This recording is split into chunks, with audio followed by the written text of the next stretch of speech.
A slow start to New York's morning rush as the city becomes the last place in the country to begin reopening. It's nerve-wracking, but I'm excited and, looking forward to a little back of normalcy, I guess. Some 400,000 workers can now return to jobs in construction, manufacturing, and retail with curbside pickup. It's been pretty bad, yeah. I'm not going to lie about that. I'm smiling underneath this mask, if you can't tell.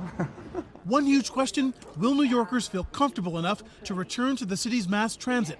Ridership had dropped nearly 95%.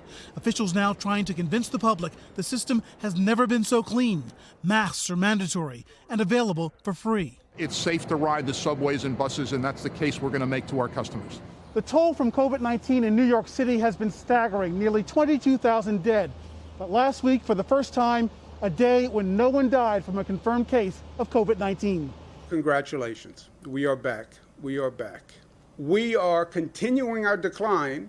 The rest of the country is still spiking. 26 states in various stages of reopening have seen COVID cases increase during the past week, in part because they're testing more and including probable cases. In Texas, one of the first to reopen, the number of patients in hospitals is now at a record high.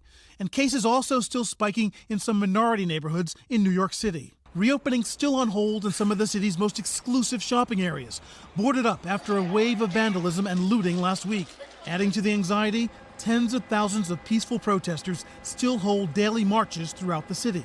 Sayuri Nagasawa has seen those huge protests pass right by her clothing business, but she's still ready to reopen today. Things will probably never go back to normal, but I do think there's a very bright future ahead of us. In the country's hardest hit city, the first steps on the road to recovery. Ron Allen, NBC News, New York. Hey, NBC News fans, thanks for checking out our YouTube channel. Subscribe by clicking on that button down here and click on any of the videos over here to watch the latest interviews, show highlights, and digital exclusives. Thanks for watching.